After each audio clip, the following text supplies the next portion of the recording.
Hello? 9B.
Esteemed members, good evening.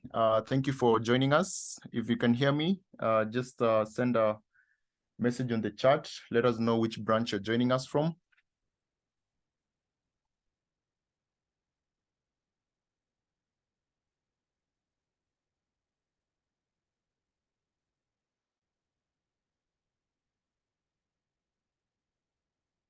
All right, thank you, Dr. AJ Patel from Thika, Dr. Nadia from Nairobi branch. Welcome.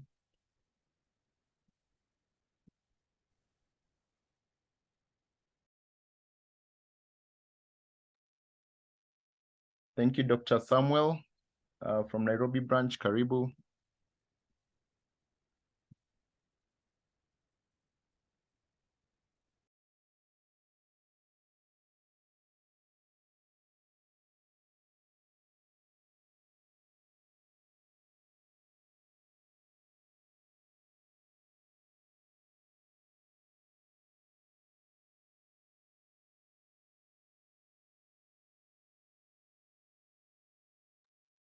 All right, thank you. Thank you so much for your responses, Dr. Richard, Dr. Catherine, Dr. Sakina from Central Branch. Dr. Prudence from Nairobi branch, karibuni sana. So as we wait for our colleagues to join, we're going to have a pre-test for this session. So if you just check on your screen, you should be able to see a poll.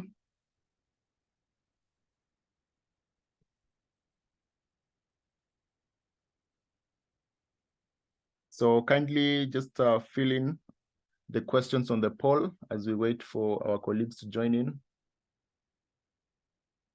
Could also confirm if you can see the poll.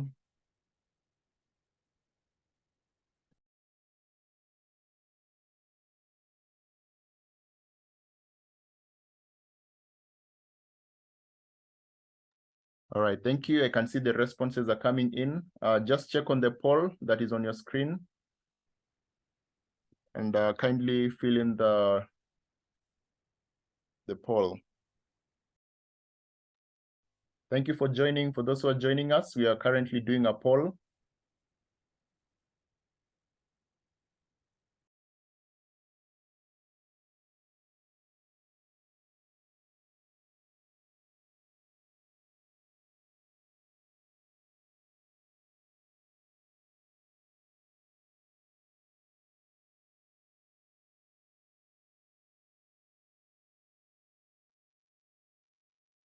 Thank you for joining. Thank you for joining.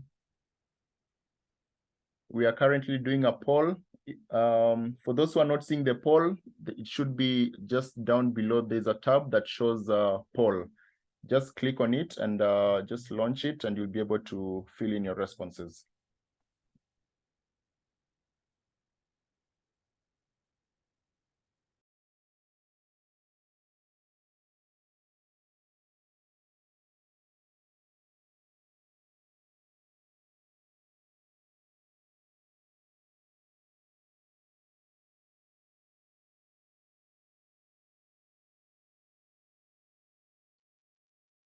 Dr. Richard, there should be a tab on the bottom where you can see it's written poll. Just kindly check there. You should be able to see the button for the poll, and you'll be able to give your responses. For those who are joining in, karibuni, we are doing a poll just before we start the session. So you could kindly just give your responses.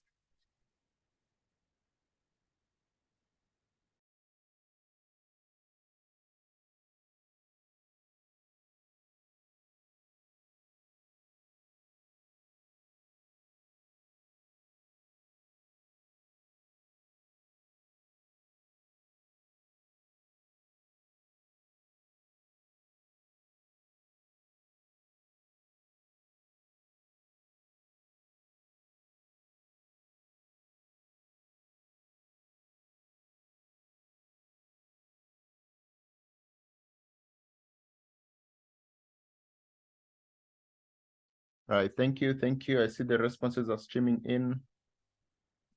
For those who've joined, we are currently doing a poll. You should be able to see it on the screen. Just search for the poll on at the bottom of the tab, and you'll be able to give your responses.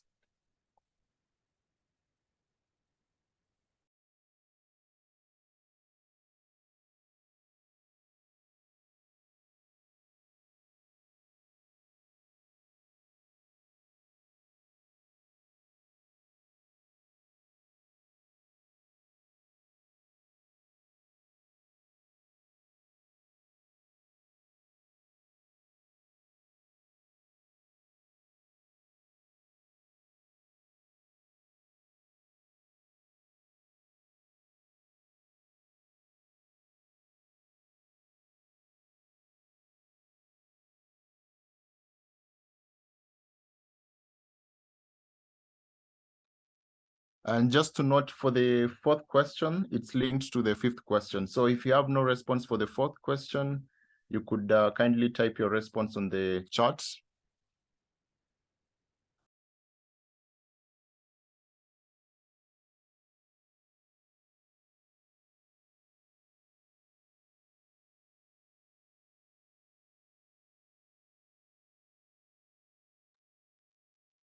All right, so we'll just start our opening remarks as our colleagues continue joining in, and also as you also respond to the pre-test that we have on the poll.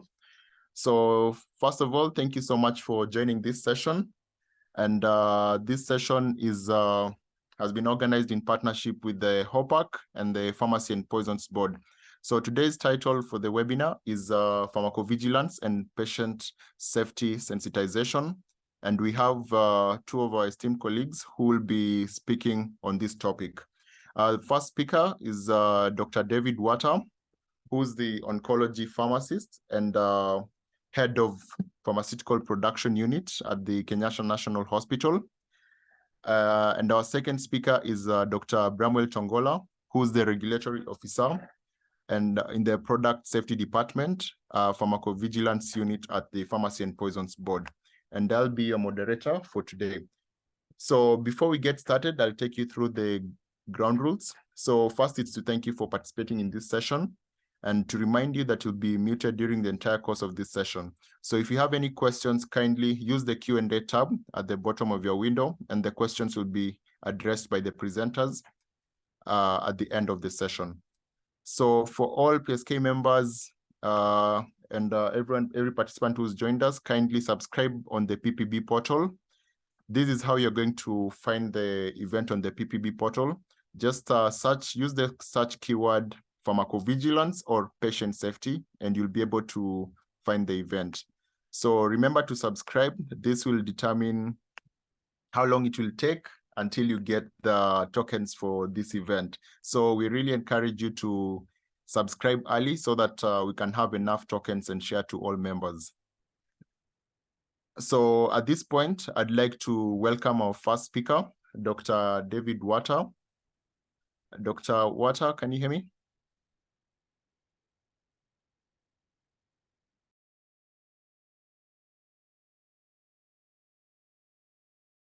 Yes, I can hear you. Can you hear me? Yes, loud and clear. Thank you. Allow me to just share the slide.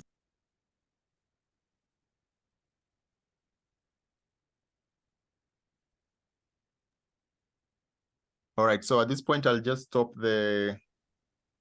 the poll. I see we have received a good number of responses.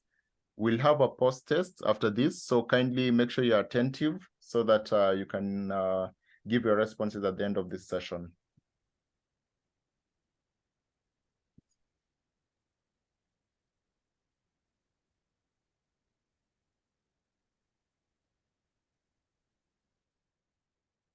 Okay, can we do the slideshow? Yes, just allow me to just a minute. Okay.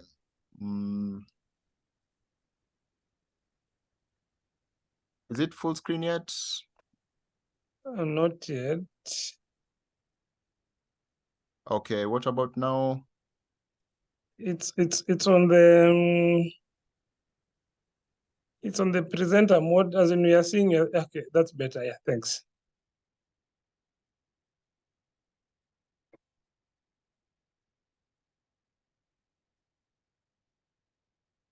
Okay, I guess we can begin.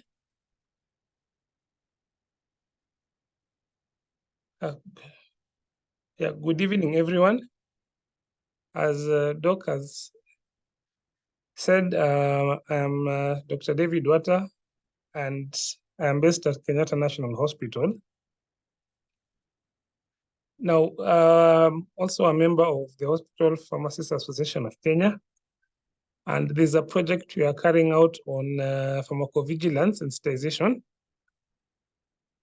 And so it is important to partner with the Pharmacy and Poisons Board on this, because they're the ones who collect this information and send out all this information in terms of bulletins, in terms of reports, in terms of alerts to all of us. Now, medicine safety is a responsibility of each and every pharmacist, and it's important that we all participate in pharmacovigilance so that, one, we make use of medicines safer, and two, we become the point persons in terms of getting all this medicine information. Next.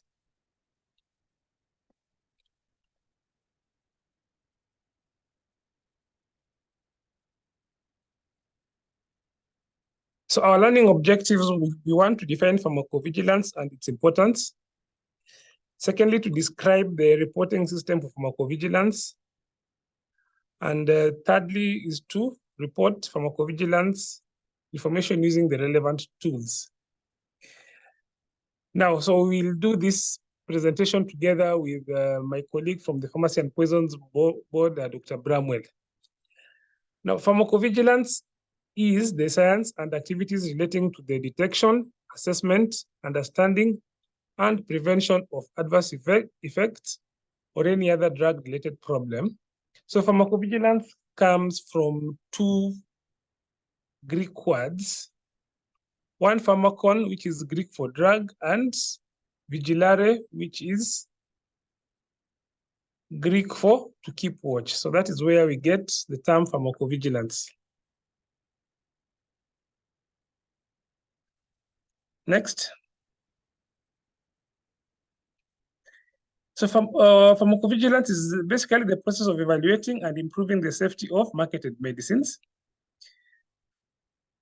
And as we said, it involves many players, the regulatory bodies, the public health programs, pharmaceutical companies, and healthcare professionals. So that is us, the pharmacists. Next.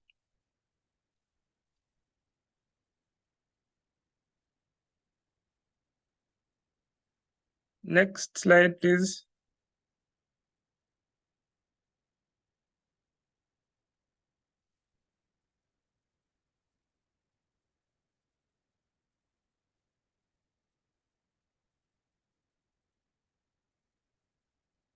So why do we need pharmacovigilance? Now, one, remember there's limited data from clinical trials.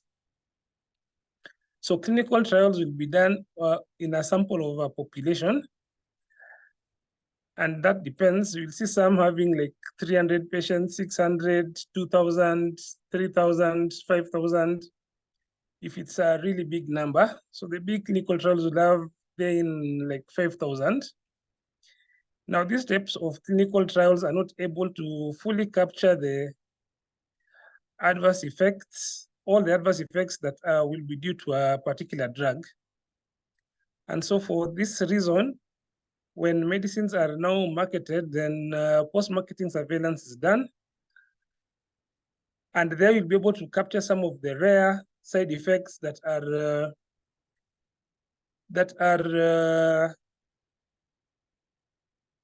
due to medicines. So you have limited safety data from the clinical trials, and you have unavailable or incomplete information about rare but serious ADRs. So these ones would normally not be easily captured within a set of clinical trials that allows the drug to be marketed. Another reason why we need pharmacovigilance is detection of signals. Hezron, kindly go to the next slide. So detection of signals. So for example, if someone reports a particular adverse effect or a particular problem in, say, for example, Bagathi Hospital, another person reports in Kiambu, another person reports a similar thing in Marsabit, another person reports a similar thing in Makueni. So you have a number of reports coming in about the same issue from a wide variety of healthcare stations. Then what happens that you'll have a signal and someone would know that there's actually something going on with a particular medicine. So if only one report comes, then that one report is kept. But now one may not be able to know whether that one was actually due to that particular medicine or whether there could be other related factors. Then you may also have use of herbal medicines whose origin is unknown and may lead to toxicological problems when used alone or in combination with your conventional medicines. Next slide.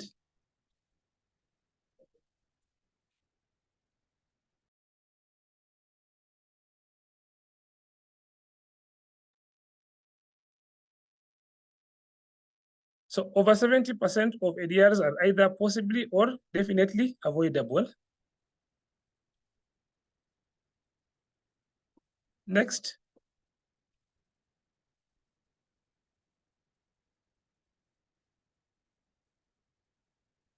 So when you look at the scope of our pharmacovigilance, we have one, drug interactions. Secondly, adverse drug reactions and events. So those are what we people would mostly report. It also covers medication errors. And we will look at some of the examples of the medication errors. There's abuse and misuse. So that also forms part of pharmacovigilance. Lack of efficacy and spurious or falsified medical products. So looking at things like counterfeits or poor quality medical products or healthcare technologies. Next.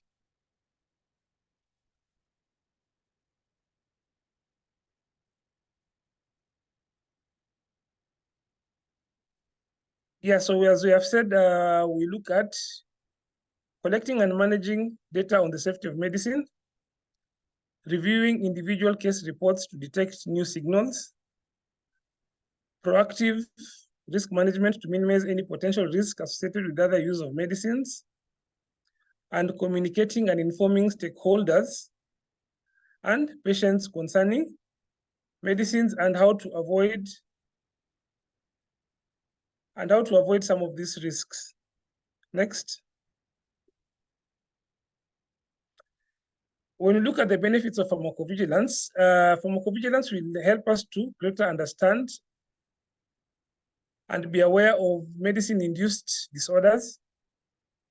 So by and large, we know diseases will be caused by a particular, so for example, if it's infectious disease, there's an infective process, so there's a bacteria or a virus or a parasite that has infected someone.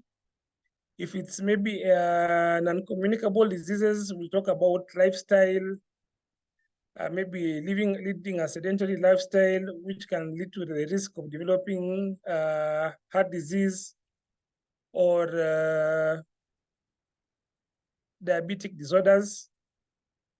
But when we understand more about drugs, we're able to understand more about disease conditions that are related to or are induced by medicine. So those are not things that we normally don't talk about, but they actually are there. And in the West, they've managed to capture many disease conditions that have actually been induced by medicines rather than other factors. Then we'd also understand early signals and warnings of potentially serious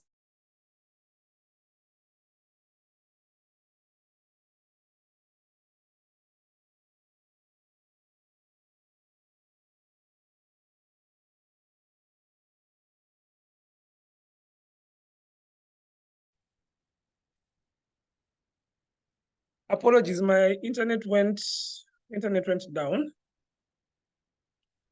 So I was talking about early signals and the warnings of potentially serious ADRs.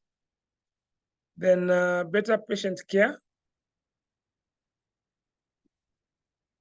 So pharmacovigilance will help us to enhance patient care, maximization of benefits due to medicines, prevention of medical products-related morbidity and mortality. So will help prevent the disease conditions induced by medicines.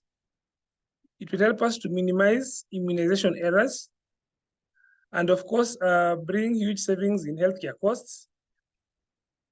And all of these factors will help to improve confidence and trust in the healthcare workers, and especially you and me, who is the pharmacist. And also, it will help us to enhance rational drug use.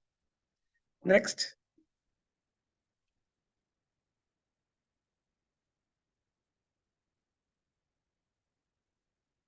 So pharmacovigilance information enables us to guide regulatory decisions. So it will provide evidence for recall of some medicines. So for example, there was this brand of gentamicin referred to as Gentamed. And this was due to safety concerns after reports of severe headaches on administration of the same. It will help in safety monitoring programs. So this one happens a lot in antiretroviral therapies. It will give information on label changes, so dosage and indications. So I think we all know the story of how Viagra came to be used on ED. While initially it was intended for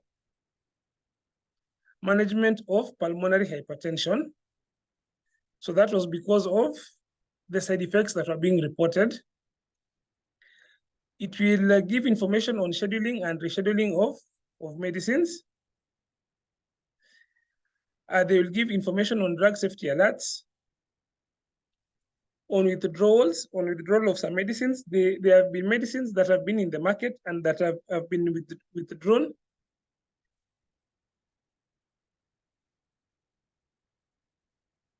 Then change in dosing schedules. So I think we all know about stavudine. Stavudine was an antiretroviral that had been in use for a long time at the dose of 40 milligrams. Then because of the pharmacovigilance information provided, it led to it being used now at a dose of 30 milligrams.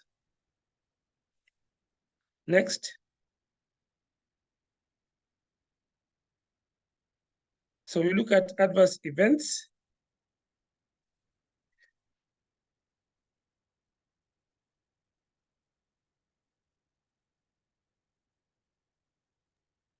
Doc, I'll just play this video. Okay. Just give me a minute.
Okay, thanks, Doc.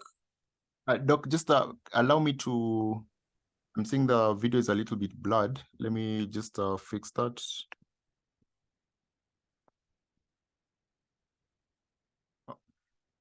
All right, it's okay now.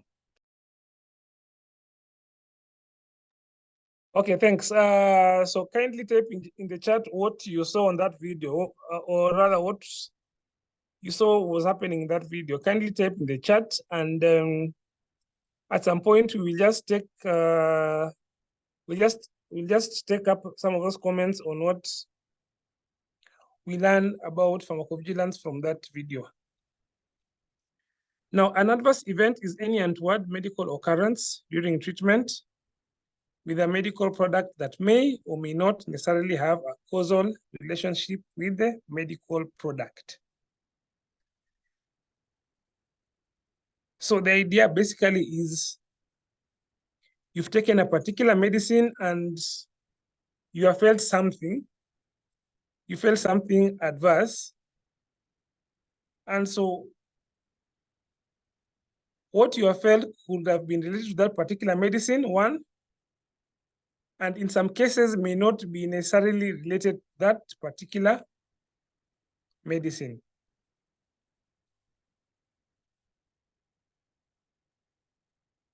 Next slide.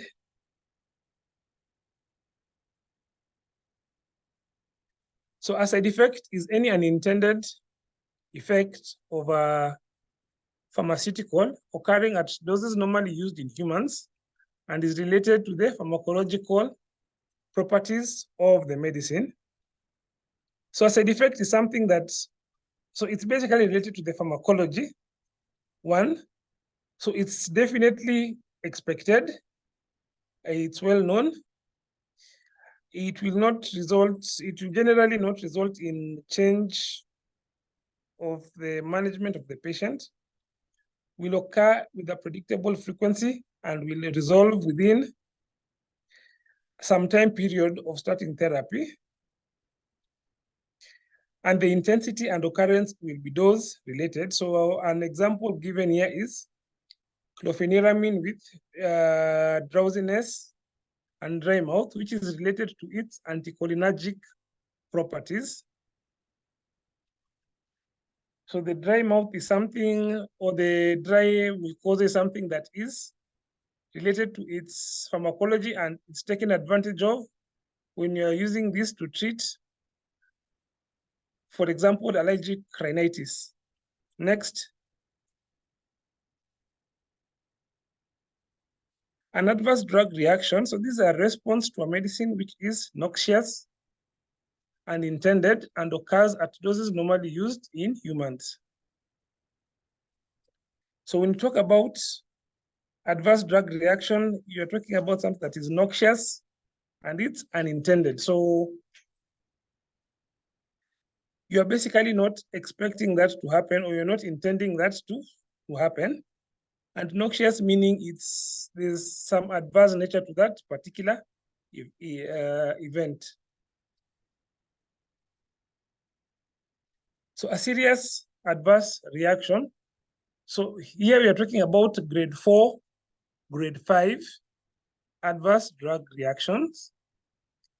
And when you're talking about grade 4, grade 5 adverse drug reactions, we are talking about reactions that, one, would lead to hospitalization of the patient, are life-threatening, can cause a significant, persistent, or permanent disability, can cause a congenital anomaly, or can even cause death. So these are what are referred to as grade 4, grade 5 drug reactions or serious adverse reactions. Next.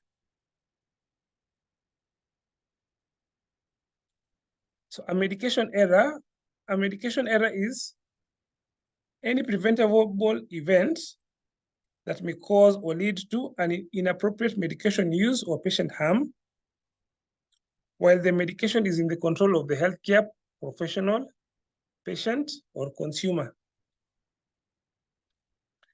And at this point, I would like to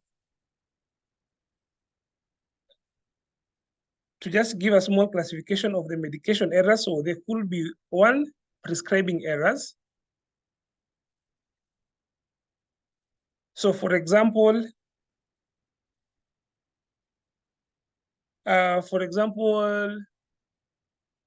someone prescribes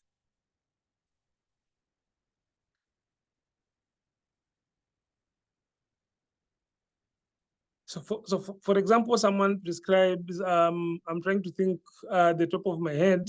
So for example, someone prescribes vinblastine instead of vincristin. So there could be that confusion. Or for example, someone prescribes vincristin at a dose of 10 mg, thinking it is vinblastine.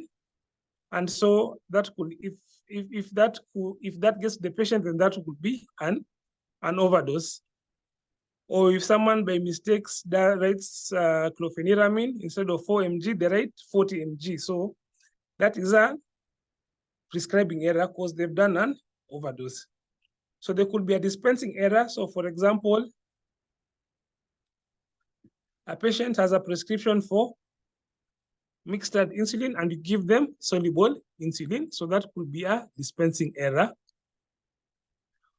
Or someone has a prescription for losartan plain and you give them losartan H, the losartan with hydrochlorothiazide.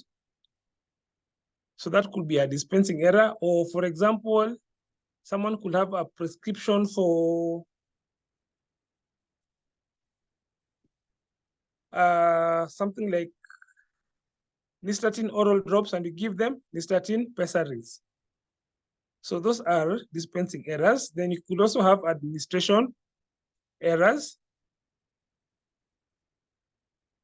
So a patient gets, for example, clotrimazole pessaries, and they think this is for swallowing, and so they swallow the same. Or diclofenac suppositories. If they are not given a proper explanation, they think it's for swallowing instead of inserting. So those are administration errors. You could have administration errors where a healthcare provider is the one who is at fault. So for example, a medicine that is supposed to be given intramuscularly, say for example, Depo-Provera, which is given intravenously. So that is an administration error. So those are the types of medication. Those are some types of medication errors that exist. An adverse event following immunization. So this is an untoward medical occurrence that follows immunization and does not necessarily have a causal relationship with the usage of the vaccine. So the adverse event may be unfavorable or unintended sign, abnormal laboratory finding, symptom or disease. And we have seen very many adverse events. We have seen many adverse events following immunization. And if you go to some pediatrician clinics, they will tell you they have baby-friendly vaccines. And what that is supposed to connote is that these vaccines do not have any or will not cause any adverse events. But as pharmacists, you know, any drug can actually cause an adverse event. So at the back of your mind, you just need to know that whatever medicine it is, an adverse event can actually occur. Next.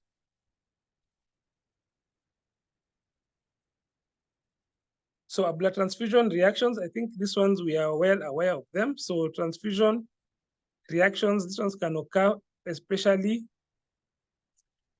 if the patient is receiving a blood that hasn't been cross-matched and shown to have no reaction with that particular blood. A medical device incident. So this is a malfunction or deterioration in the characteristics or performance of a device made available on the market, including use error due to ergonomic features, any inadequacy in the information supplied by the manufacturer, or any undesirable effect. So in terms of medical devices, these ones can be as many and as varied as the medical devices that are there. Remember, medical devices range from all this equipment, for example, MRIs, X-rays, to blood pressure machines, to glucometers, to syringes, to needles. You look at IV sets, stents, for example, implants.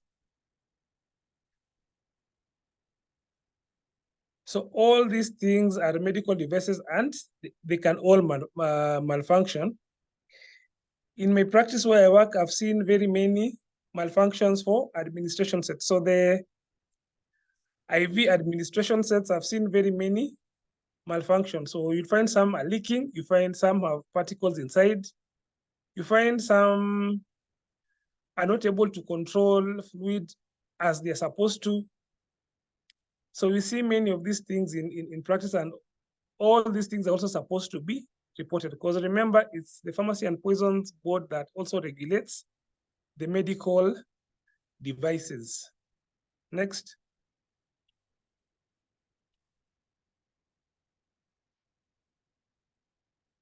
So medication errors, I think we had described them in a previous slide. And we said they could occur in prescribing, dispensing, and administration, and also in procurement of the drug. Next.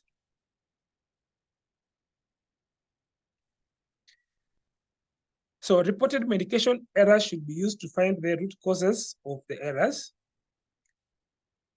So we need to be able to know what are the root causes of the errors. And then now we need to also learn from these errors. The healthcare professionals involved in reporting should be given feedback of the results of the error analysis. And whenever we are doing this, we should adopt a non-punitive approach to reporting so as to encourage healthcare professionals to report errors. So for example, if you go to pharmacies where there is a high volume, especially in public hospitals, there's a high volume of patients. And so the line is long and the staff are few. You may find, like, for example, a pharmacist calling a particular name. So for example, if you have paper prescriptions, a person may not be able to clearly read the name in the prescription, so they may read the wrong name. And the person may actually respond to that name and come and you give them those medicines and they go with the wrong medicines. And this could have an adverse effect on the patient.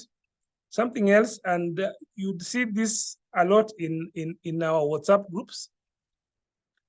So someone posts a prescription and that's what drug is number 1, what drug is number 2, what drug is number 3, because they're unable to correctly read that particular, what has been written. And this is very common. This is actually very common. And because of this, if someone is unable to read that medicine correctly, it means they may actually dispense the wrong medicine. And so, especially in terms of an institution, at the level of an institution, you should be able to have a look at what has happened, collect this data, and share with all the healthcare professionals, so that now we all learn from each other. If it's the handwritings are poor, then we give this feedback to the prescriber so that now the prescribers can hopefully change.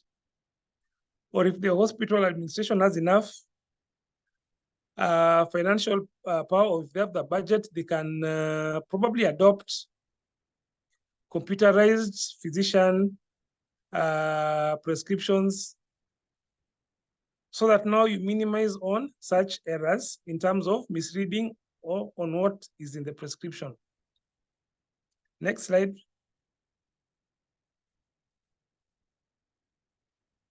So we look at some of the barriers to reporting the medication errors.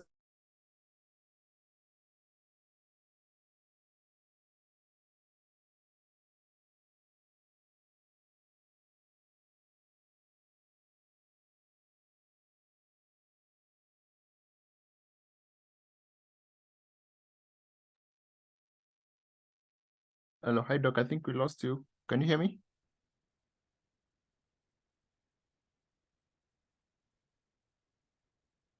Dr. Wata, can you hear me?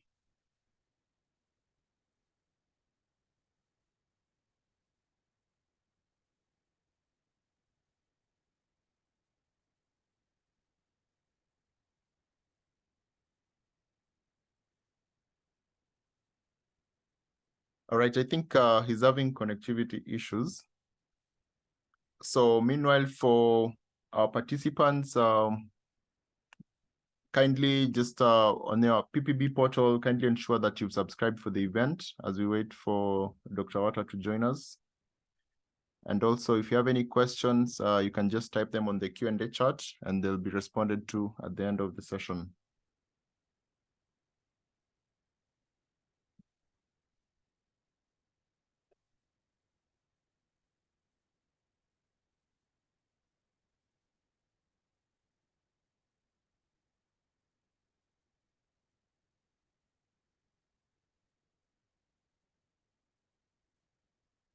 Right, I see he's back. Dr. Wata, can you hear me? Yes, I can hear you. Apologies, my internet went down. Right, it's okay, no worries.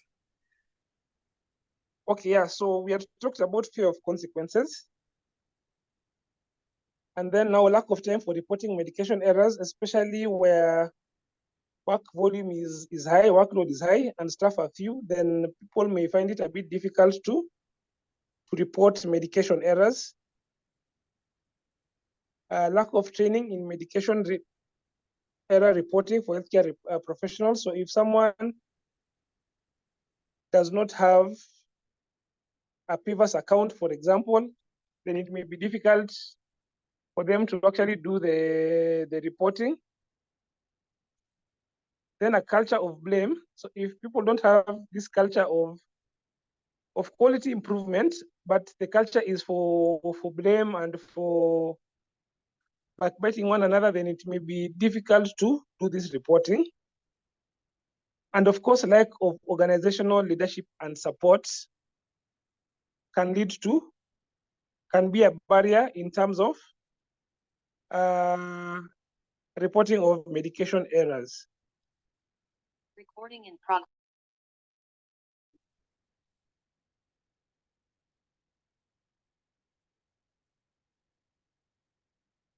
So now we look at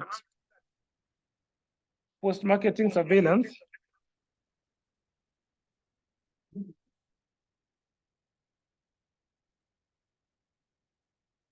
Next slide. Okay, you'll allow me to just play this quickly? Okay.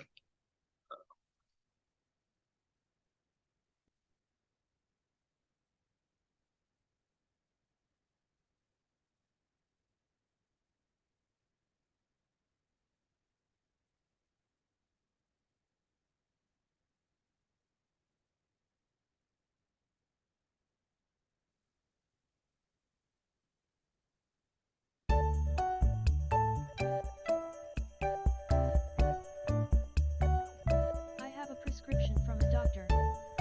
Okay.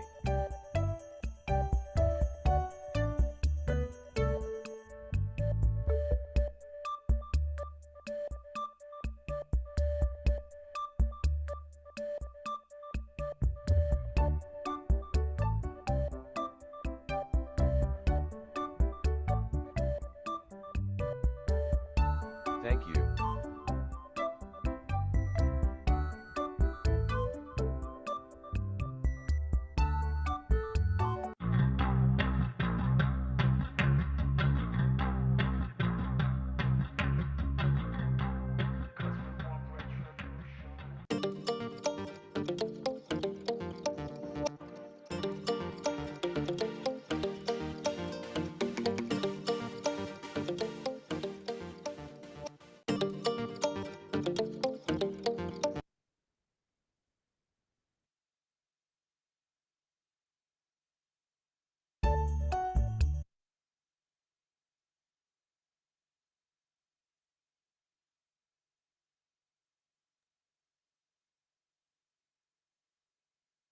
Okay, so we've seen that video. I think kindly put some comments on the chat on what you've seen in that video or what that video is talking about.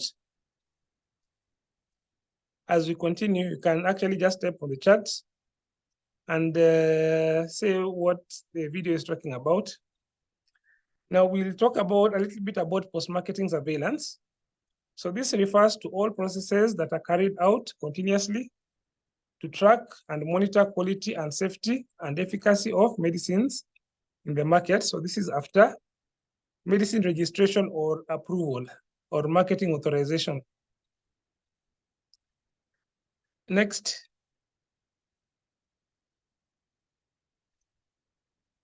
Now, so why we need to do post-marketing surveillance?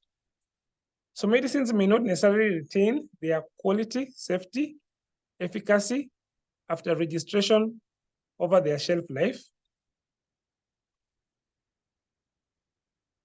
So this could be due to different factors. One, handling, temperature, and if there were just if there were some miscalculations in the stability data. So all this can affect the quality of medicines and even just basically administration of the medicines. All these things can affect. And of course, you can have unethical business practices. And as we have said, varying climatic conditions. I'm told in India, for example, some places can go up to temperatures of 42, 43, 44 degrees centigrade. If a medicine was developed and stability studies done in Europe, where probably temperatures could have been there 15, 20 degrees maximum, then you can see the difference. So by post-marketing surveillance, we're able to ensure that standards are maintained when medicines are being marketed. Next slide.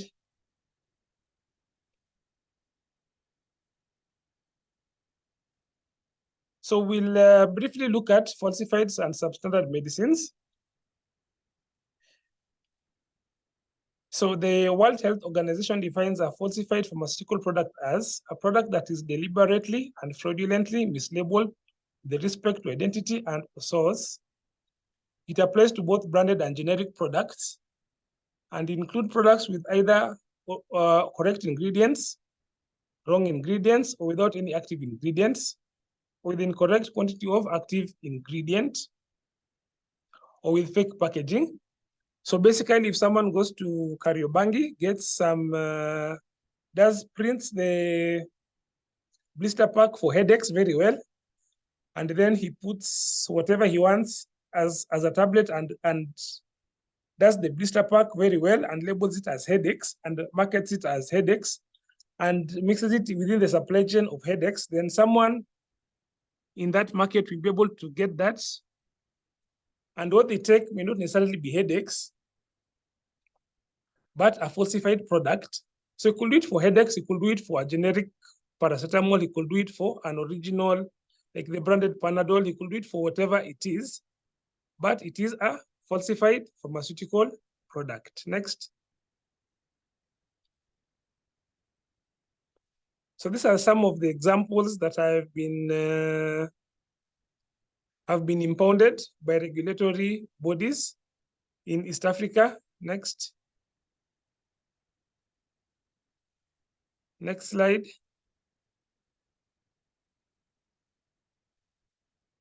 And these are some of the regulatory actions that have been undertaken by PB. And I think we've seen them all this in alerts, even in the news.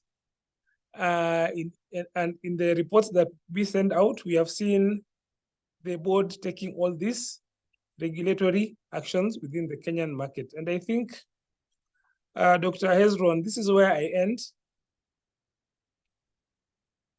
All right, thank you so much for that insightful presentation. So at this point, I'd like to welcome Dr. Bramwell from the Pharmacy and Poisons Board, who will take us through the next set of slides. Dr. Bramwell, if you can hear me. Okay, I can hear you loud and clear, Dr. Hezron. Thank you, Dr. Wata. Perhaps participants can confirm in the chat box that they can hear me loud and clear so that we can continue with this presentation. Thank you, perfect. So as you've heard, I am Dr. Bramwell Tongola. I am a regulatory officer at the Pharmacy and Poisons Board in the Department of Product Safety. Specifically pharmacovigilance, where our business of the day is to deal with safety and quality, as well as efficacy of medicines and health products that are authorized for use in the country. So we would like to take some time now, having gone through the basics of pharmacovigilance. I understand that now we have a clear understanding of what pharmacovigilance is, what post-market surveillance is, and what it entails. So I would like us to take some time and get real, because when we talk of safety and quality, most healthcare workers shrug their shoulders and think that this is the business of the regulator and not their business. So I would like for us to take some time, get very real, and talk about these things in real perspective, so that when we talk about PV, when we talk about reporting, what it basically entails. And feel free to post your questions in the chat section, and then we will later on address them as we go on. So we will start by looking at a bit of regulation. given that we are the national regulatory authority, we want to understand what sort of regulation is in place. And in particular, we'll be focusing on pharmacovigilance and post-market surveillance regulation. Then later on, we'll talk about reporting, how we've done as a country, and then we'll take a dive into specific reporting by cadres and institutions so that we place these things into perspective and we know that these things are actually happening and are not as theoretical as they may seem to be. And then later on, we will wish to take you through the different reporting channels that are available so that as an objective of this sensitization, then you are empowered as a healthcare worker, not only to educate your fellow healthcare professionals, but also to report any adverse events or suspected poor quality products. Next slide, please. So as you are aware, in any jurisdiction, there is always rules and regulations in place. And for our country, the first law that we have is our constitution. And then we usually have what we call acts of parliament that then build on what the constitution says. Then from the act of parliament, we go further to rules that explain this act of parliament, and then further down to guidance documents like guidelines and other documents as necessary. So in terms of pharmacovigilance, PPB is a regulatory authority in Kenya and is mandated by law by an act of parliament. That is chapter 244 of Kenya. And in that act of parliament, we have sections that then speak specifically to the roles of the National Regulatory Authority when it comes to pharmacovigilance and post-market surveillance. And that section is the one that you are seeing on your screen, section 3B, that describes functions that the National Regulatory Authority, being PPB in this case, has when it comes to pharmacovigilance and post-market surveillance. And then there is a section in there that then empowers the cabinet secretary, usually for health, to develop rules that can then help the regulatory authority to implement the act. And so in that sense, the Pharmacy and Poisons Board enacted what we call Pharmacy and Poisons rules on June of 2022. And in this particular case, we want to focus on rules that pertain to pharmacovigilance and post-market surveillance. But as a dedicated healthcare professional, I would request that after this, you can then go to the PPB website under the download section, and then you can have a look at these rules in comprehension. Next slide, please. So in this rule, it establishes and recognizes that the National Regulatory Authority hosts what we call a National Pharmacovigilance Center. And National Pharmacovigilance Centers, these are centers that have been identified with highly trained and highly skilled personnel and systems in place so that there is capacity to identify or deal with clinical and scientific information, especially relating to safety and quality of medicines in the country. And in our case, we have the National Pharmacovigilance Center, which is housed at the Pharmacy and Poisons Board, and which is manned by pharmacovigilance officers. And there we have systems in place that can collect, analyze, and give advice on safety events that occur in the country on authorized health products and technologies.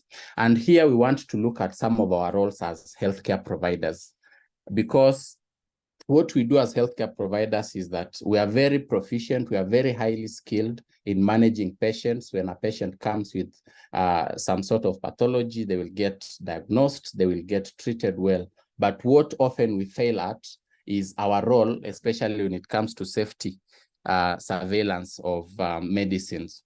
And this is a big one because sometimes we go away from the first oath that we took that we will not do harm.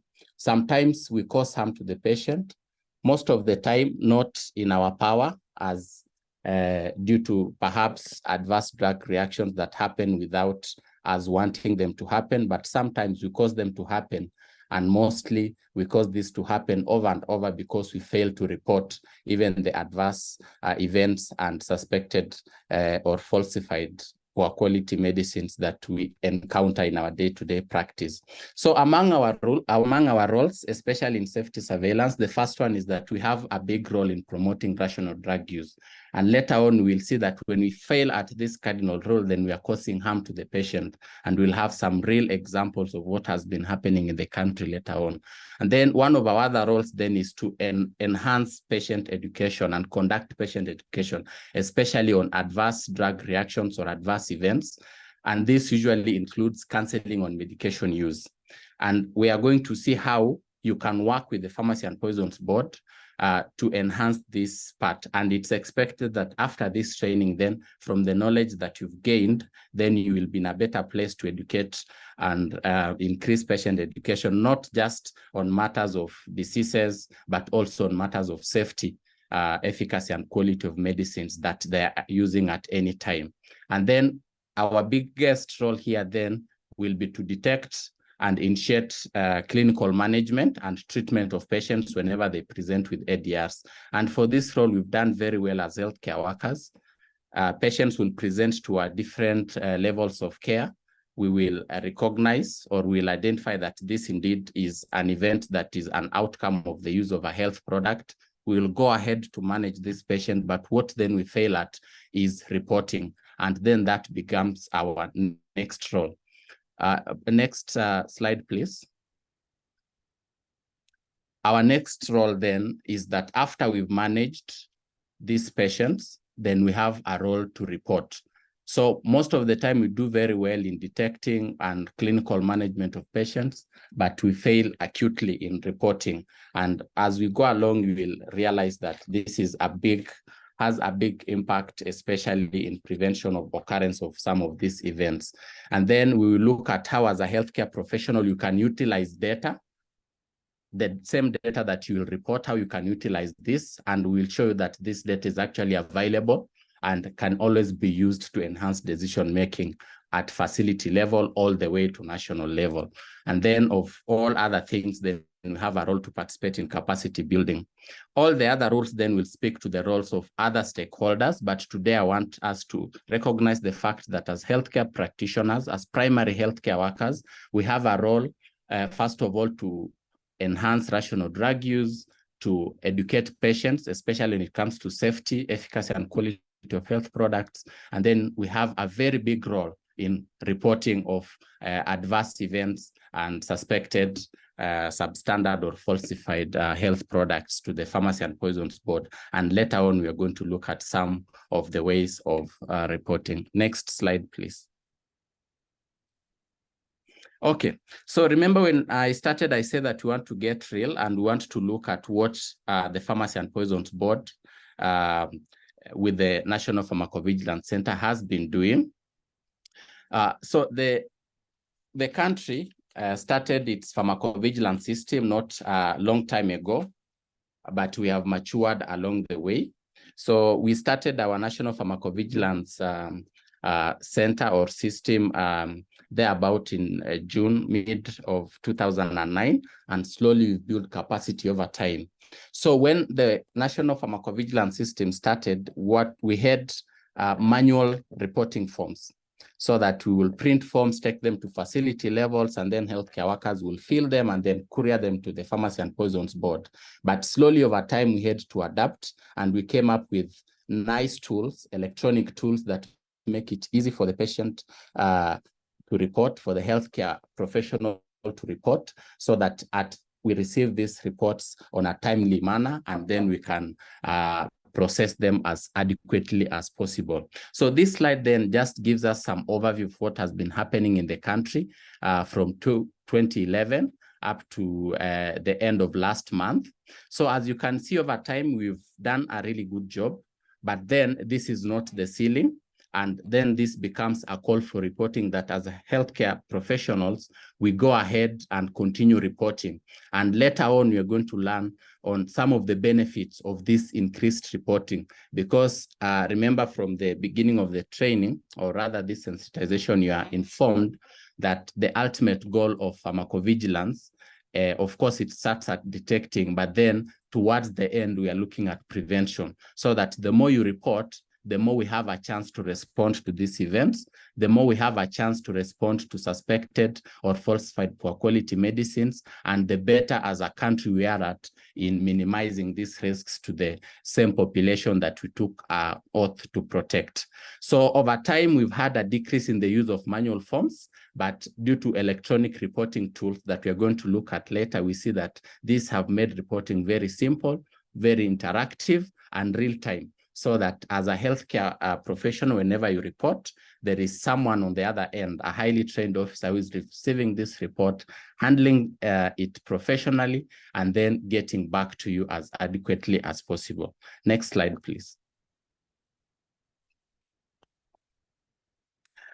So in terms of, we as the National Pharmacovigilance Center, we take pride in some institutions that have taken a forefront in reporting.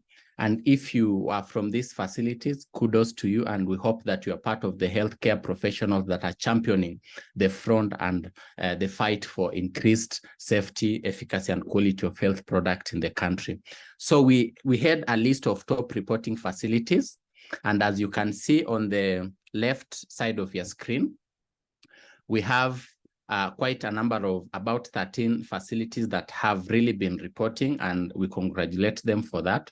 So what you see is that the first column of this data, in pharmacovigilance, we have what we call pharmacovigilance methods, so that they are active methods where officers from the Pharmacy and Poisons Board goes back or rather goes to the field to collect safety information as an initiative of its own, and then passive surveillance, where now we acutely rely on healthcare professionals, on the public and other stakeholders to make reports to the Pharmacy and Poisons Board.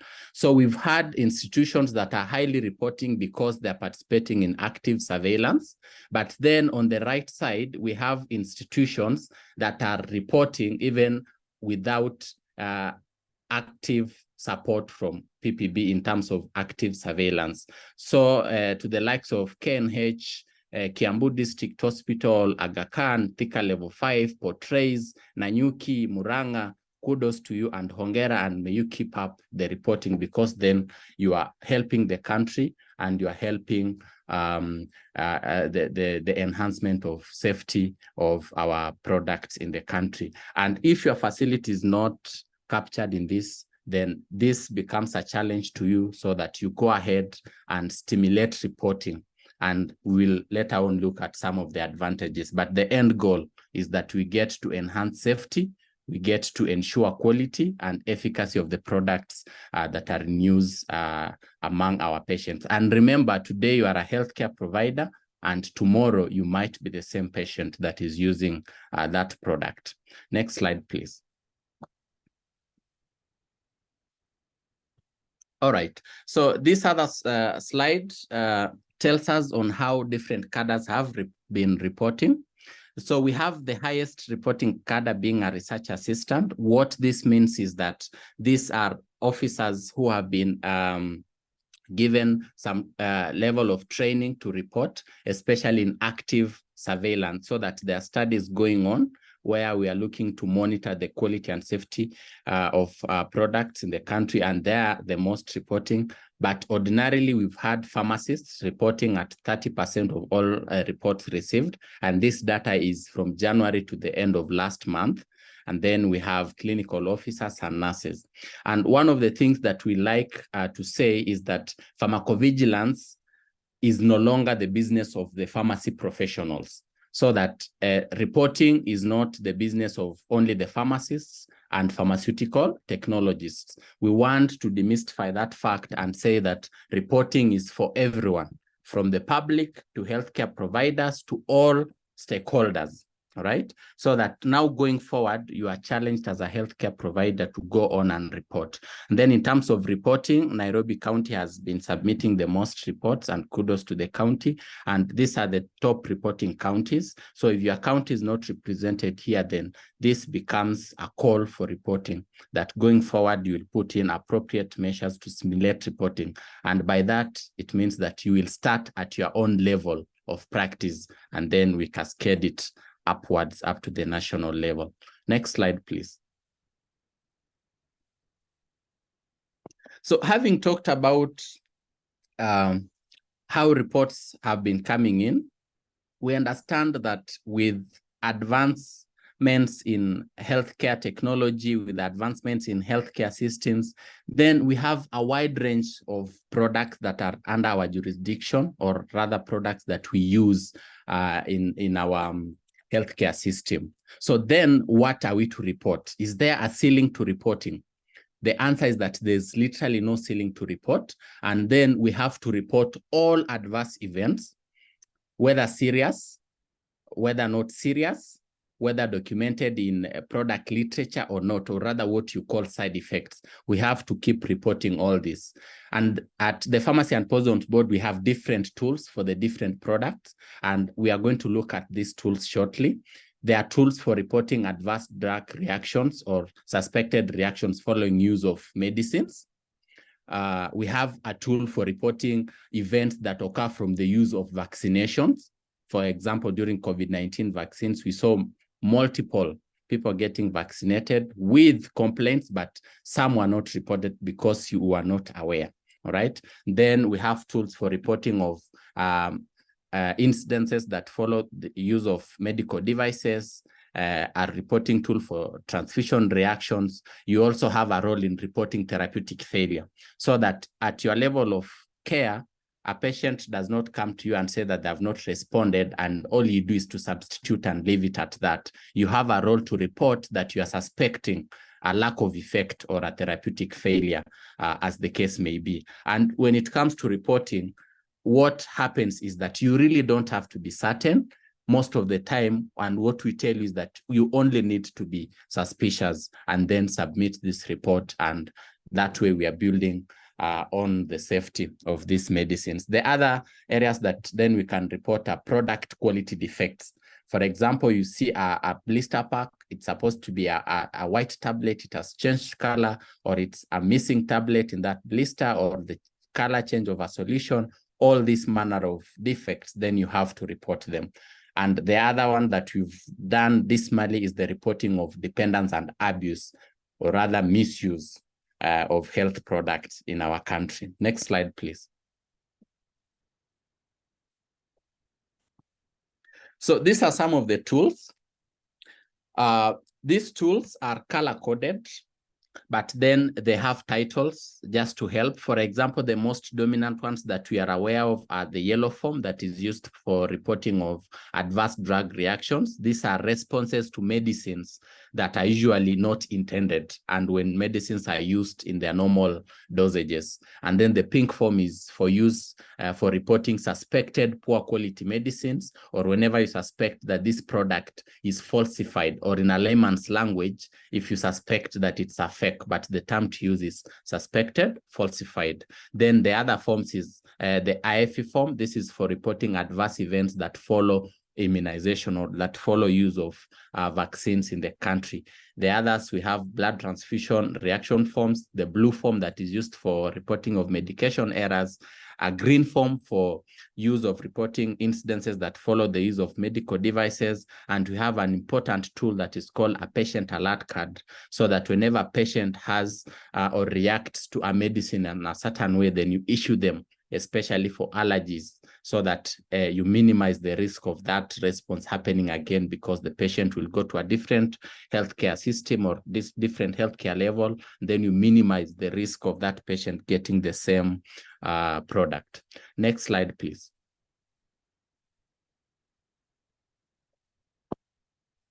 Okay, so having had some real touch with data and how this reporting is, I would like for us to take some time and appreciate the different reporting platforms that the Pharmacy and Poisons Board has.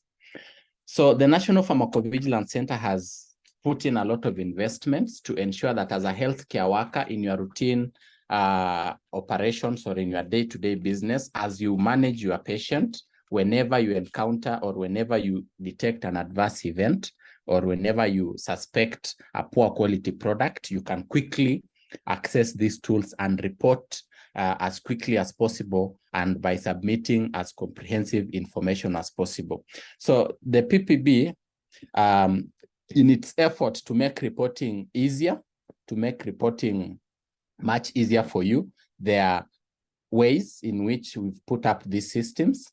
And the first one, we have a pharmacovigilance electronic reporting system. Like we've been saying, mambo ni matatu pia. We have 3 platforms that can be used by you as a healthcare provider. And all these are simple and identical tools that can be used as the case may be. So the first one, we have a pharmacovigilance electronic reporting system. So this system is a web-based system. And then we have a mobile version that you can actually download on your mobile device and use it, so that from time to time, whenever you are using your Facebooks, whenever you're using your Twitters, then you also have on the side your mobile electronic reporting platform that you can quickly log in and then report as appropriately on a timely manner. And then we have a USSD code that then is used by the public for reporting, because it has abbreviated reporting areas. But as a healthcare worker, we encourage that you use the web, either the web-based or the mobile-based version. So I would like for us to just go to this website so that we can appreciate how it looks, and probably even log in and create an account, so that going forward, we can always report. All right. So Chair, I ask that we quickly go to this website for a short period of time, so that we can appreciate how it looks like and how simplified reporting has been made for us. Please go ahead, Chair.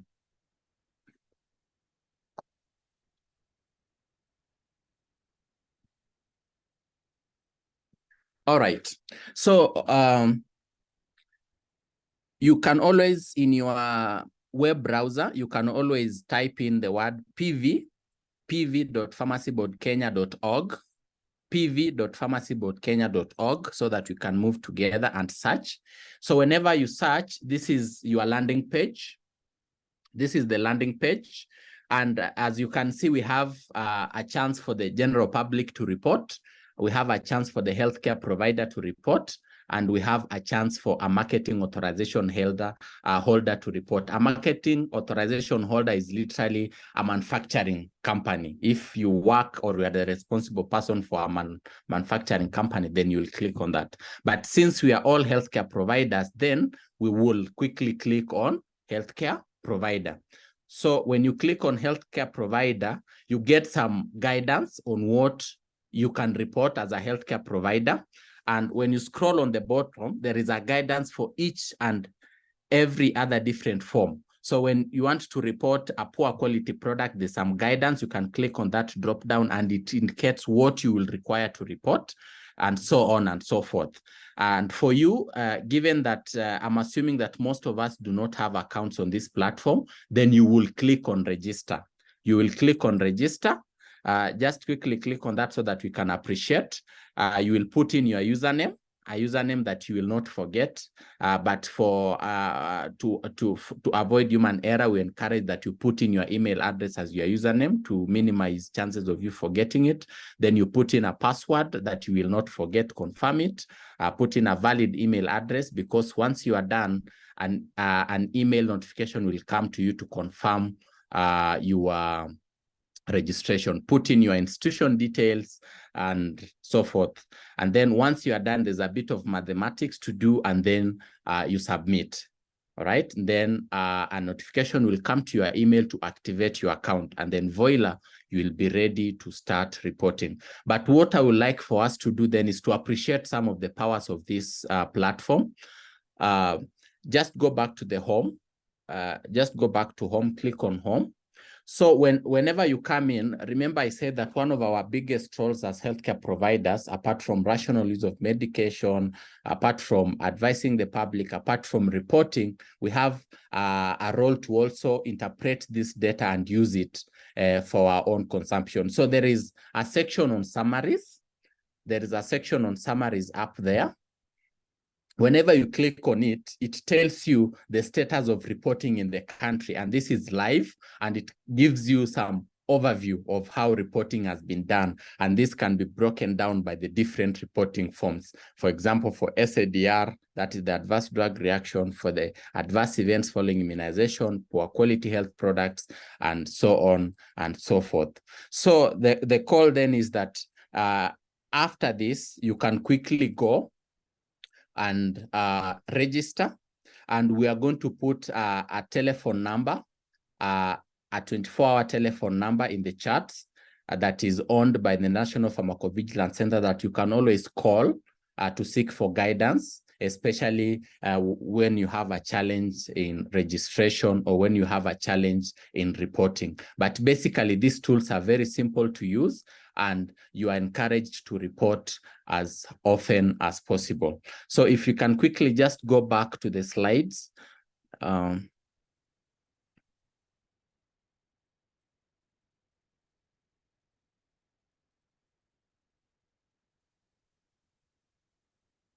Thank you so much. So we want to look at the mobile version.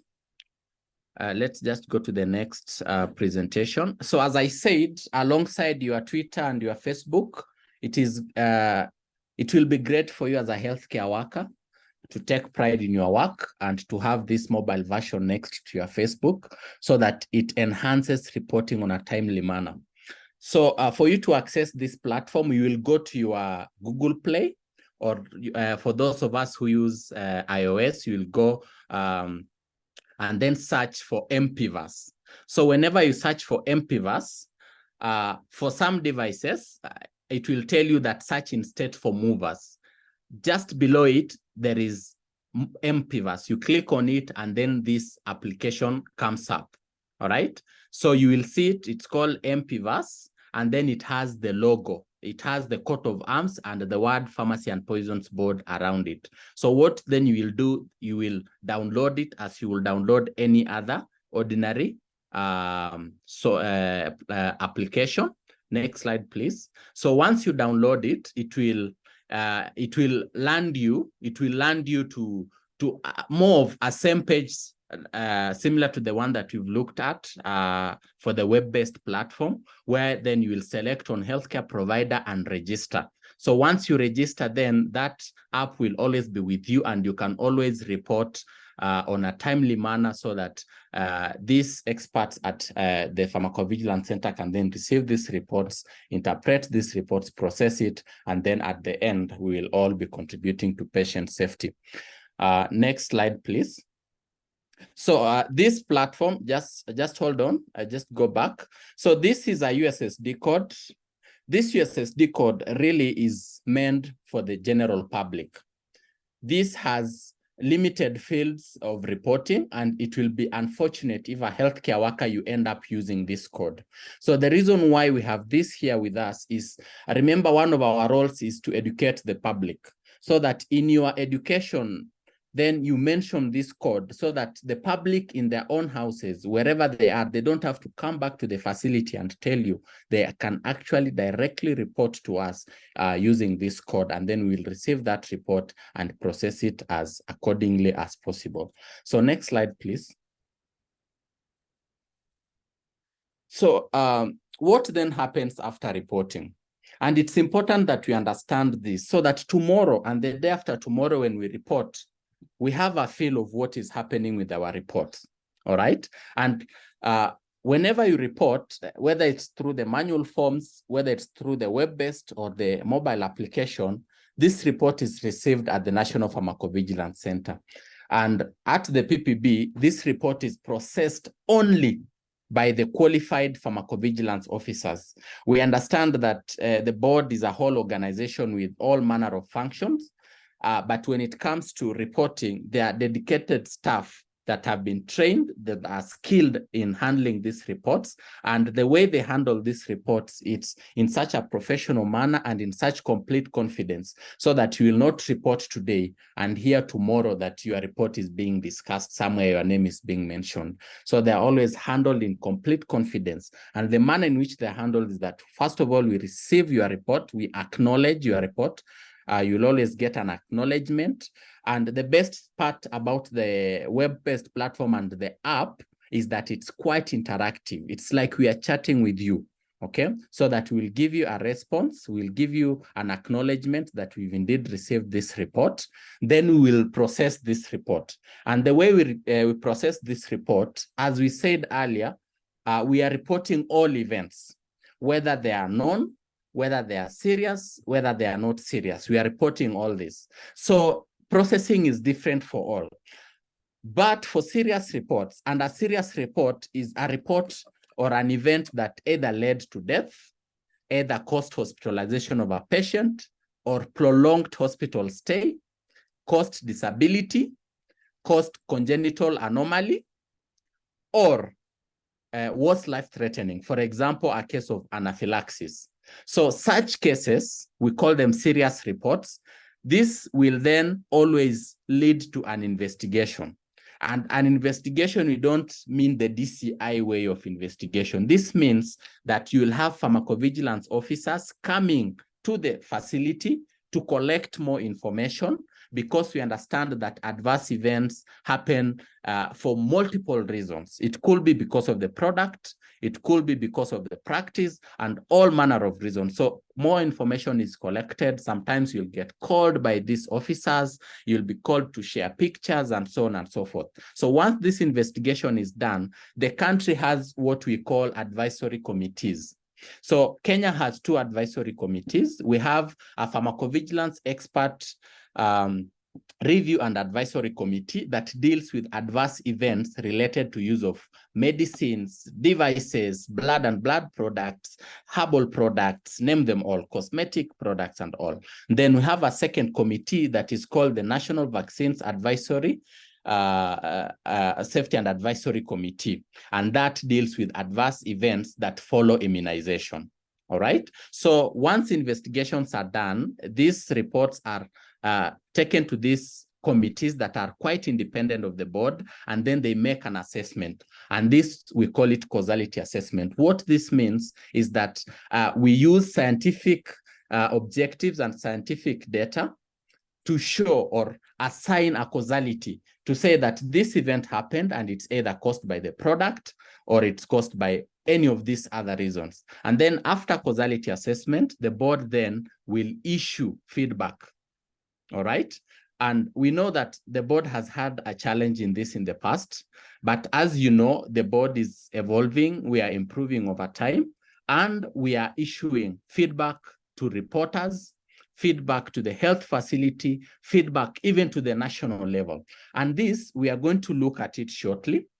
And in the chat, you can quickly go and type in some of the ways that you think that when you report, how much of a feedback will you receive? How will you want the board to respond to your report? You can quickly type in some of the ways that you want, because then this becomes an opportunity to also improve the system, as we have said.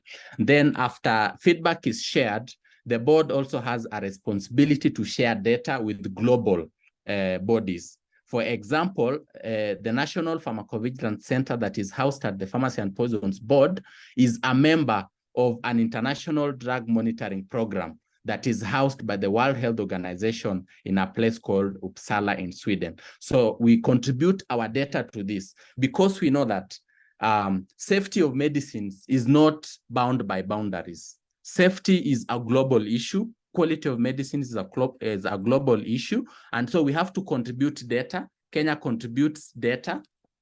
Uganda will contribute, USA will contribute, European countries will contribute, and then together we'll analyze this data and come up with some nice recommendations and some nice ways of ensuring that products in use in the healthcare systems across the country continue to be safe, of good quality, and are efficacious. And then what then we do at the end of this cycle is that we issue what we call quarterly summaries. And these are available on our web. Okay, so whenever you go to this link, you can quickly copy it. You can go to this website and you will find that there are quarterly summaries, so that as a healthcare worker, you can go read these summaries, interpret them, and then use them at facility level to customize the way you handle safety issues. And one of the ways that I want to show how this has been done, in mid of 2022, the National Pharmacovigilance Center received a number of reports on adverse events that were occurring among patients who are on anti-TB medicines. All right. So we know that already this is more of a high-risk group. So we received a number of reports, and these reports were of a serious nature. Remember, these were either causing death, they were life-threatening, they were leading to hospitalization across the country. So what we did, there was an investigation that was done of these reports. We had officers going across the country. There were about 26 facilities that were visited. Investigations were conducted, information was pulled, causality assessment was conducted, and feedback was shared back. And part of this feedback was, and this is where we put in this perspective and our key role as healthcare workers, that healthcare workers, some of our healthcare workers were reporting, and that is a really good job because they helped us to identify these gaps in our healthcare system, that a patient will come to the facility in the TB clinic, complain of a skin reaction, complain of some sort of anaphylactoid reaction. And then what the healthcare provider will do is that they will stop the medication for a little bit, and then just to confirm that it caused that event, they will go ahead and reintroduce the same medicine. And what this then happens is that we are potentiating more harm to the patient, so that the severity of these skin reactions actually increases, and we get cases of SJS and TENS. And for the case of anaphylactoid reaction, we actually had cases where patients were passing.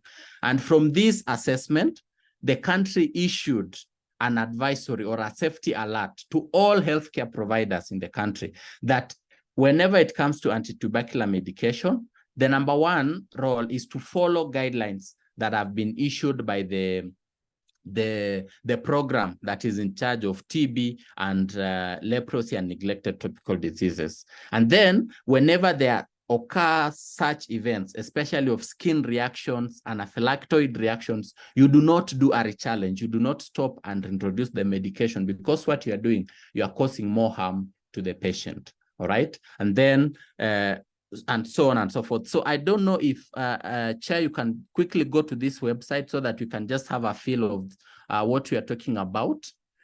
And among others, we had guidance on diclofenac. We had guidance on use of medicines during the COVID-19 era, where all manner of medicines were being used to cure COVID, and so on and so forth. And this is a platform that I want to encourage us to visit it on a daily or every so often, so that whenever these alerts are posted, you can actually see them, you can actually respond to them and contribute to the safety and quality and efficacy of our products in the country. So Chair, I don't know if you can share just for a little bit so that we can appreciate where it is. So whenever you go to, it's called web.pharmacyboardkenya.org, web.pharmacyboardkenya.org. So whenever you go there, on the top, there is home, about us, downloads, safety, and rapid alert. So this is where we are talking about. You click on safety and rapid alerts, then you get a myriad of advisories that the board has issued to you as a healthcare worker and to the public, so that you read these safety alerts. Just hold on, Chair. So on this, we have safety alerts and we have rapid alerts. Rapid alerts, these are information that we've derived from those data that we collect, we contributed globally. For example, we'll receive an alert like the one we received on cough syrups that were containing an impurity and were causing death in the Gambia and so on. Then they will appear there. Then under safety alerts, you'll get reports on safety notifications. Just click on safety alerts, please. You'll get information on safety alerts, on recalls that are happening in the country. Then you can interpret this data and help distribute or disseminate this information. So as you can see, you have a myriad of information that we are probably not utilizing accordingly. So always visit this site and use it, because then it has a lot of information and data for us to utilize as healthcare providers. So Chair, we can go back to the presentation.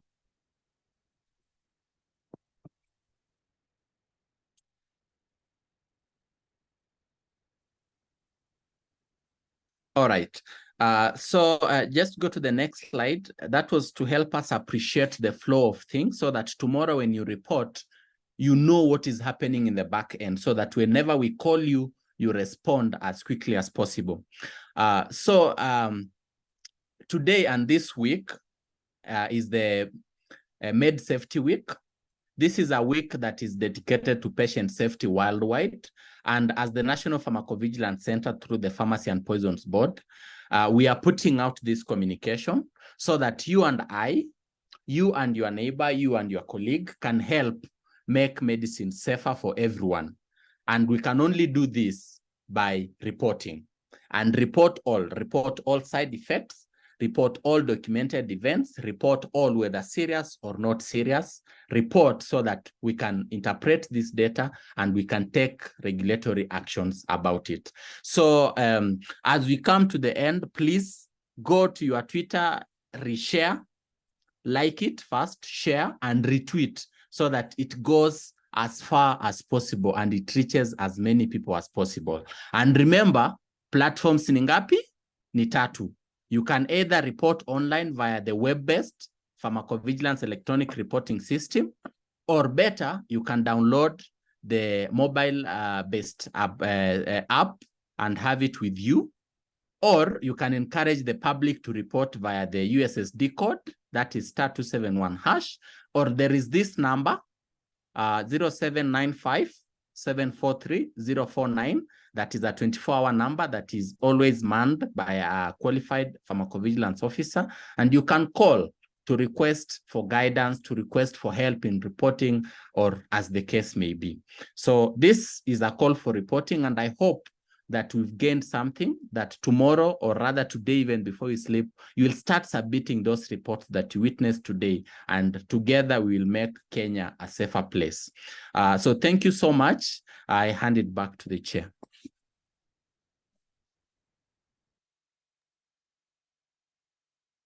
All right, thank you so much, Dr. Bramwell, for that insightful presentation. I think I must say that there's a lot of information there. Hopefully we'll be able to, we'll also share this recording so that for those who've missed, they'll be able to also watch it and get the information. So at this point, we're just going to get into the second poll that we had.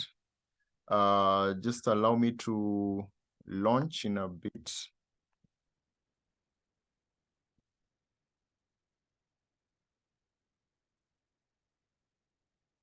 Okay, so for our participants, there's a poll that we've just launched.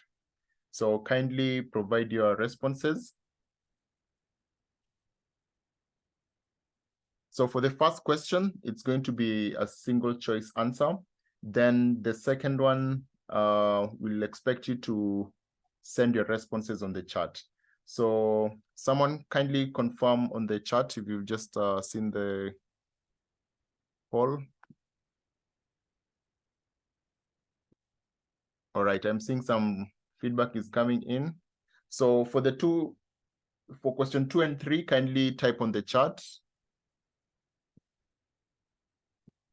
The first question is a single choice, while the second one is all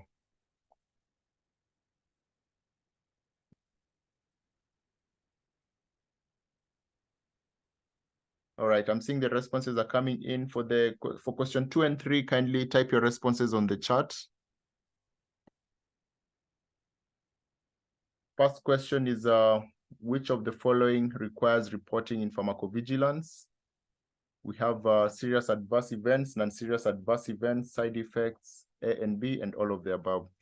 For the second and third question, please kindly put your responses on the chat. What would motivate you to report an adverse event? And what are your roles as a healthcare worker in pharmacovigilance? Kindly share your feedback on the chat.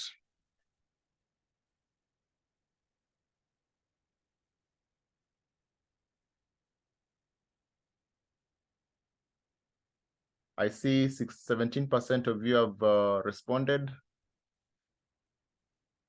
Kindly share your feedback.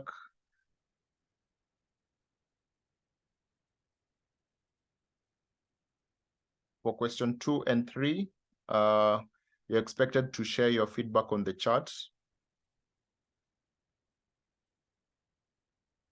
I see the responses are streaming in. Thank you so much.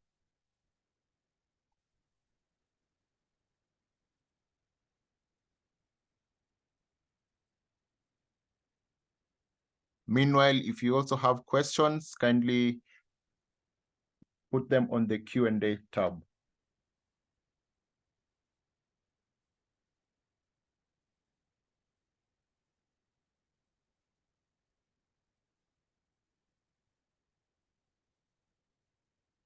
All right, thank you. Thank you for the feedback. Thank you for the feedback. For those who've not participated, kindly do so. We are currently doing a poll. The first question we have, it's a single choice question, while the second and the third question, you're expected to give your responses on the chat.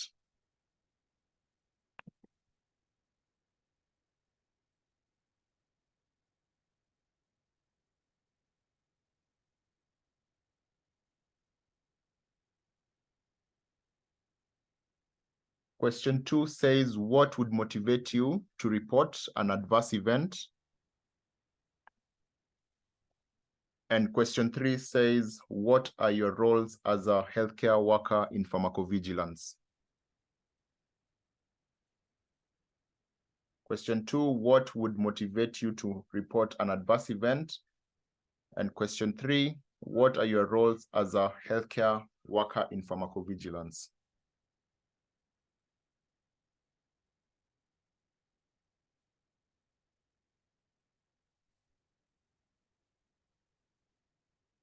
All right, 2 more minutes before we close the poll.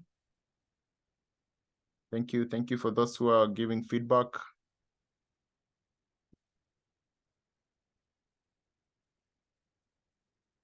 Question 2, what would motivate you to report an adverse event?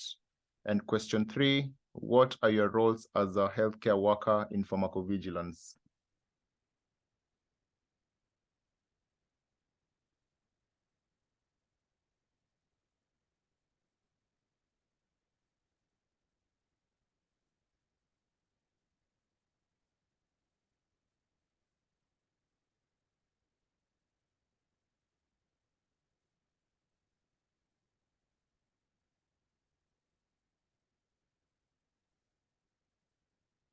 All right, thank you for the feedback. So as you continue giving in your responses, we'll just have our team from PPB responding to a few questions.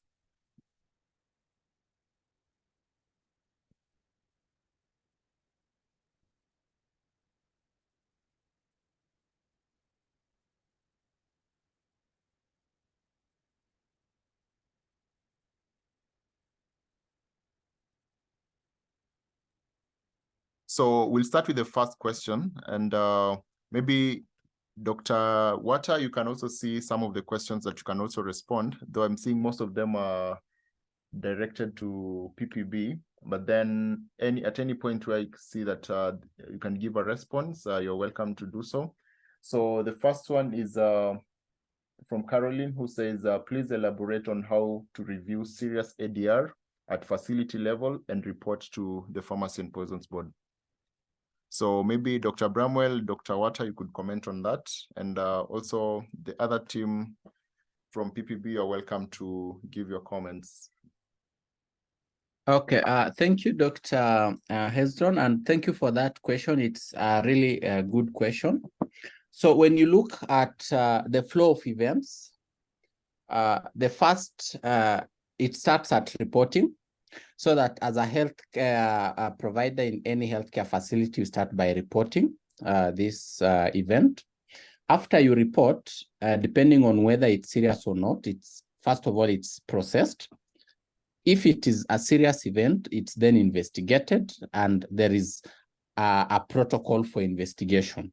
So at facility level, you'll perhaps just be co-opted. Some members at the facility would be co-opted to collect additional information on that report. Then after that, it will be presented to the safety committee that we talked about. After causality assessment is done, then what the board will do will issue feedback to the reporter and to the facility, depending on the kind of feedback that is. So at facility level, I know that we have therapeutic medicines therapeutic committees. So this is where you come in, so that one, you oftenly visit the summary section that we talked about on our website, so that routinely you also interpret this data, and it helps you whenever you are coming up with your formularies, whenever you are coming up with your treatment protocols, of course, by borrowing from the national guidelines. The number two, as the medicines and therapeutic committee at facility level, then you will help to implement some of the decisions that are issued, or some of the recommendations that are issued by the safety committee. But basically at facility level, when it comes to reporting, we encourage that you submit as sufficient information as possible. Literally submit all the information that you have. Submit pictures, submit laboratory reports, especially for laboratory reports. Scan them, take pictures and attach, because the good part about our reporting systems is that they have allocations for you to attach these documents, so that then that way comprehensively you are building to the quality of that report. And then eventually, once causality is assigned, then recommendations will come down to the facility now for you to implement or to follow them through. And I hope that answers it. I know I also have my senior colleagues at the board. They can always chip in as applicable. Back to you, Chair. All right, thank you. Dr. Wata, do you have any comments? No comments at that point. I think you answered well. All right, thank you. So there's another question here.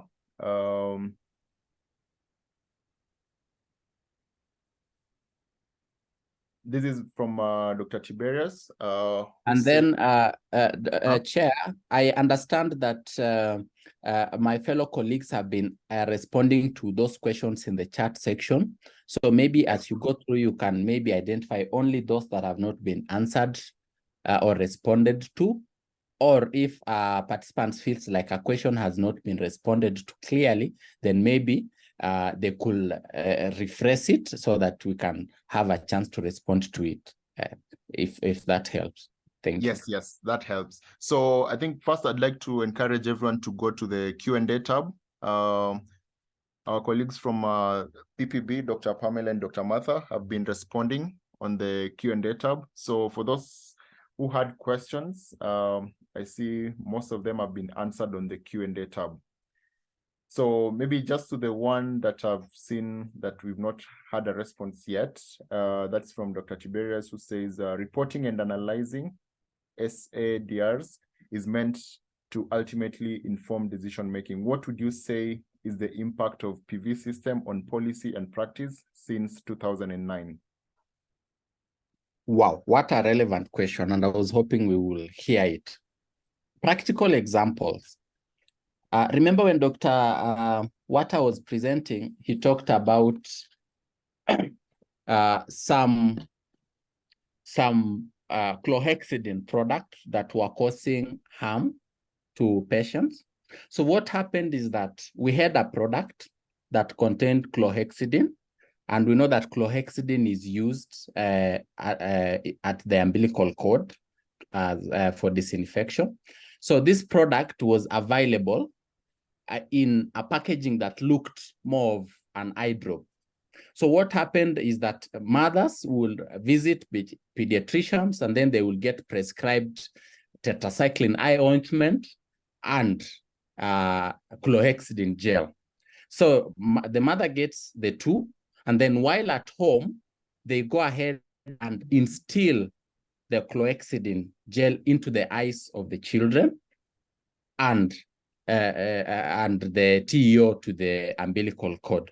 Then you might guess what happens. What happens is that then there is damage to the cornea of the children.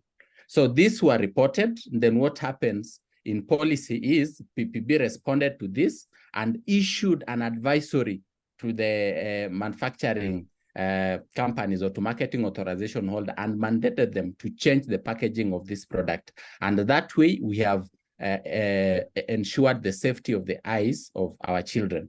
Number two, we've had the issue of ranitidines. I know all of us in our different healthcare systems, we no longer have ranitidine in use. And this has been as a result of pharmacovigilance and analyzing of data.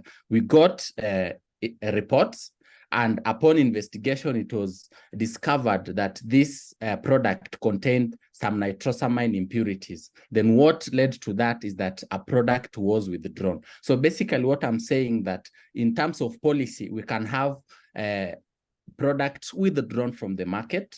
We can have treatment guidelines being updated. For example, in the case of monotherapy antimalarials, that was changed from pharmacovigilance data and so on and so forth. So we can have products being withdrawn. We can have treatment guidelines being updated.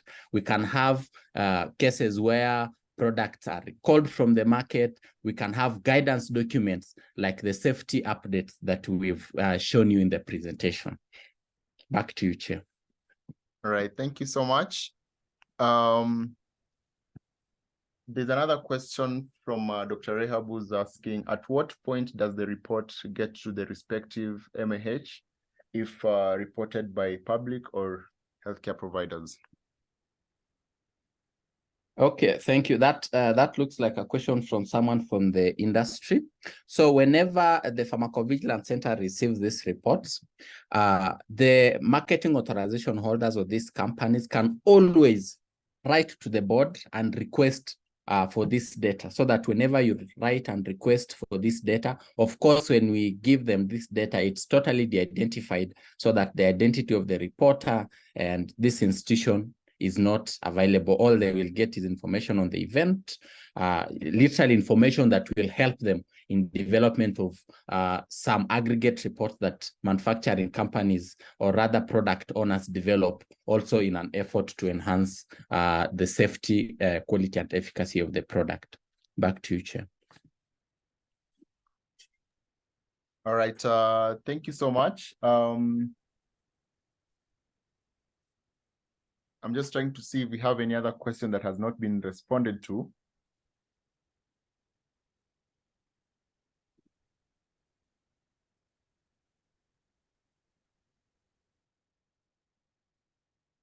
So I'm seeing there's just a comment from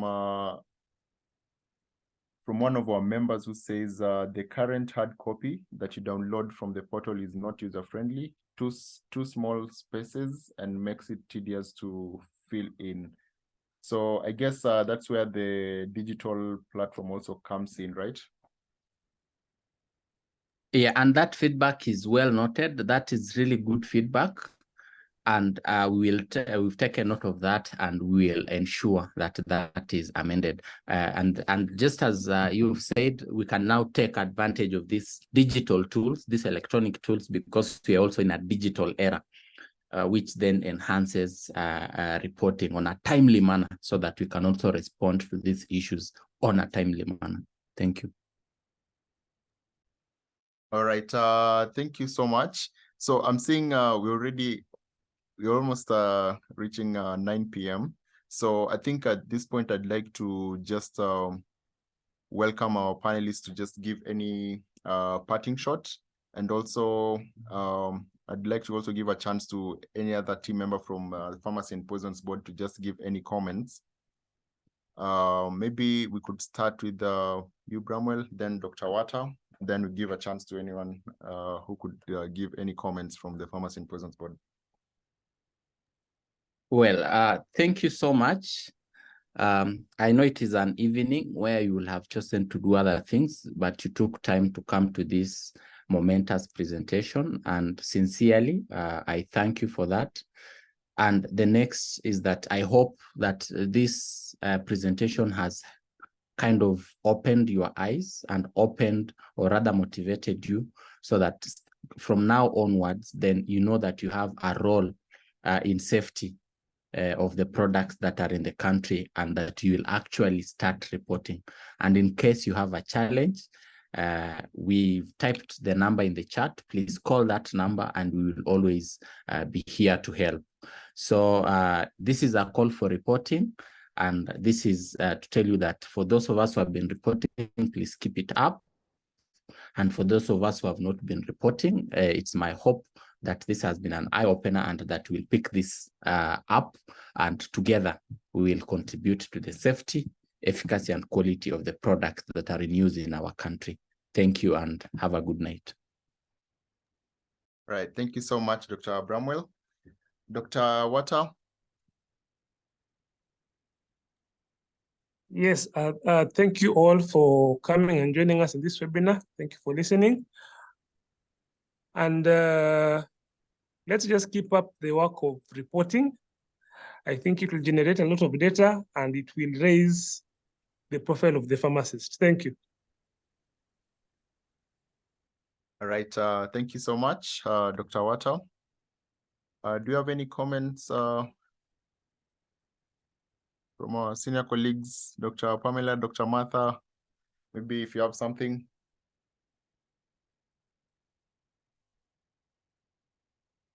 Yeah, thank you, Dr. Hezron. It's just to appreciate our participants and this opportunity just to share. There's always still that gap in terms of where do we do the reporting, what are available channels. So I really thank you also, PSK and HOPAC, for giving us an opportunity to just share with our participants about what we are doing at the PV Center and, including those different channels and where they can get summaries of what has been reported in the country. And we are here, we're available. Please don't hesitate to reach out to us. I know there are so many other issues in terms of feedback, but we try. We are also open to, input on how best we can improve safety surveillance in the country. Thank you so much. All right. Thank you so much, Dr. Martha. So I think this is where we'll end the session. But first, I'd like to say thank you to the panelists for today, Dr. Bramwell, Dr. Water. Thank you so much. And for the people who supported the PPB team, Dr. Pamela, Dr. Martha, from HOPAC, Dr. Emily, again from PPB, Dr. Gad. Thank you so much for the support. Also on the chat, there are several of the team members, Dr. Nelson, who's also been supporting with the responses. Thank you so much. So just before we end, I'd like to just share something small. All